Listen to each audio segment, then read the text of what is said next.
11:55. Almost midnight. Enough time for one more story.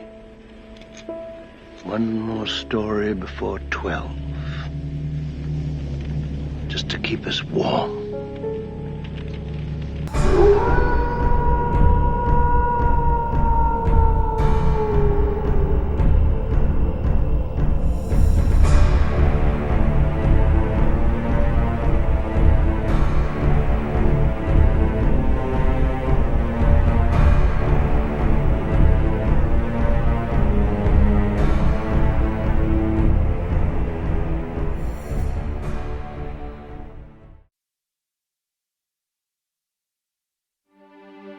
Upright Canine Monsters from American Monsters by Linda S. Godfrey.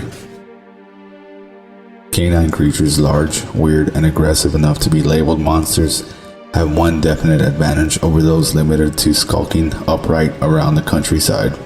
They seem to be able to alternate between 4 legs or 2. Drop down into a normal 4-legged trot.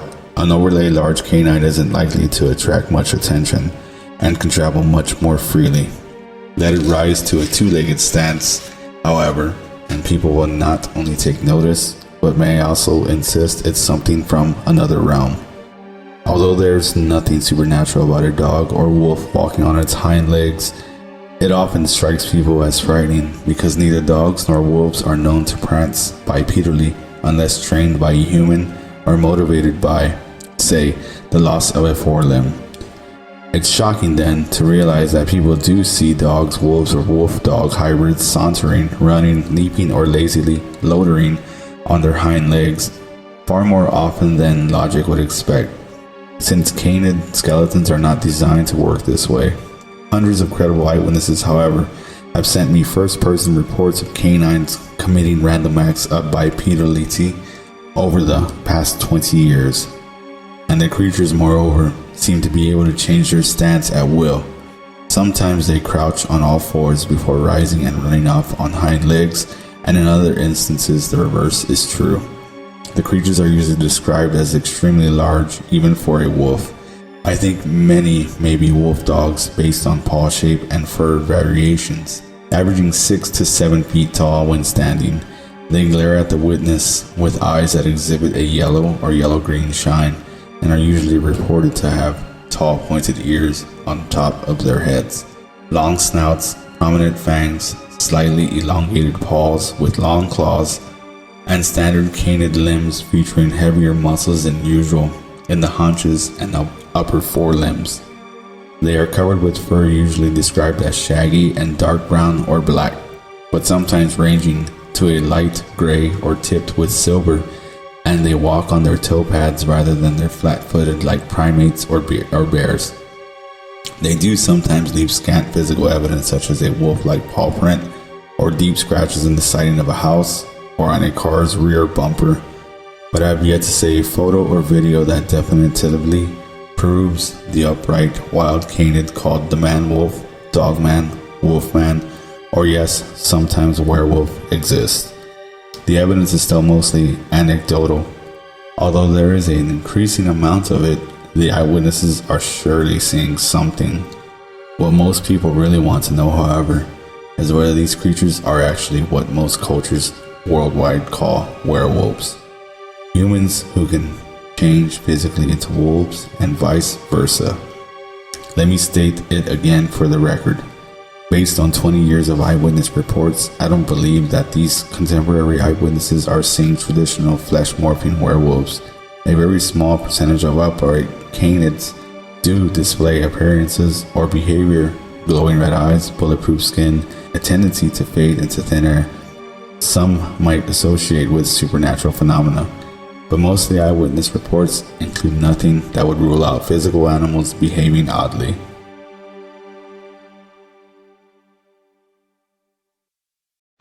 It's exactly 12 minutes after midnight, and this is Stevie Wayne, your nightlight, around until about 1 o'clock.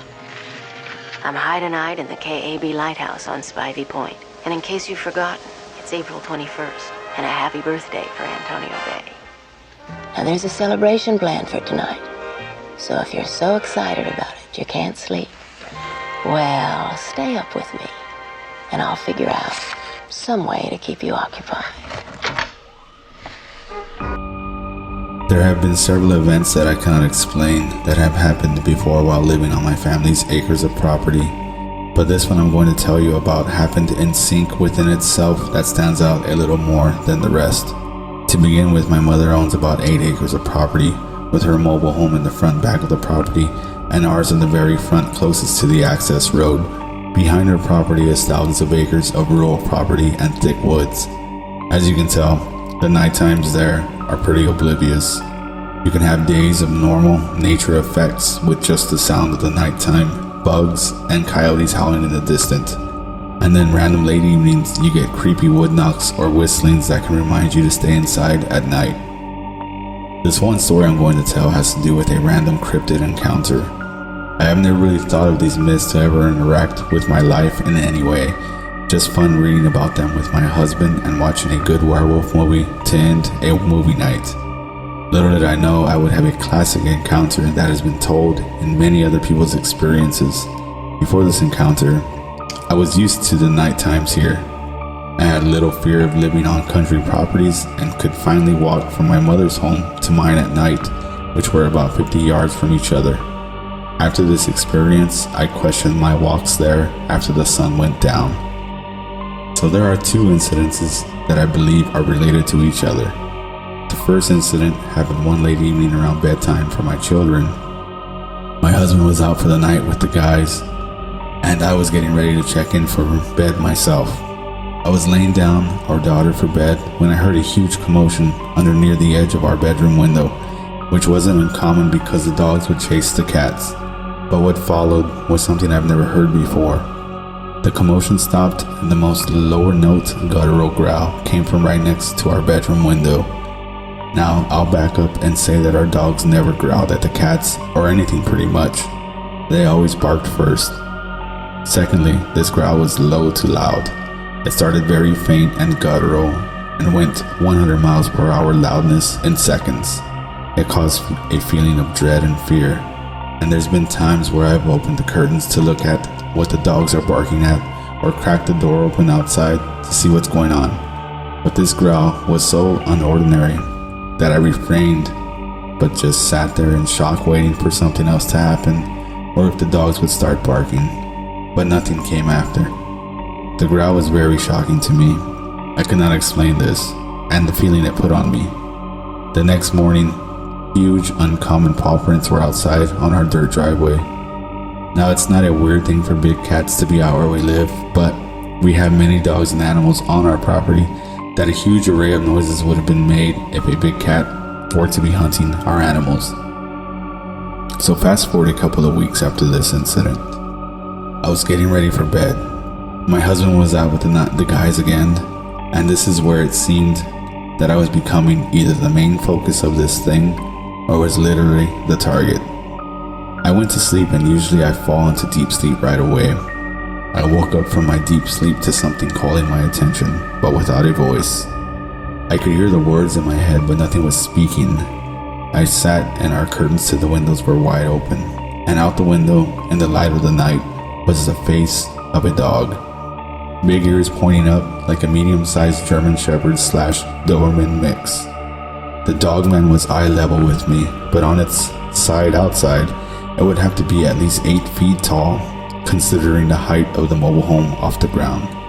This thing kept sending mental messages without any voice, without speaking verbally, but I could sense the words coming directly from this creature's mind as well. It was telling me, "Come closer to the window. It's okay.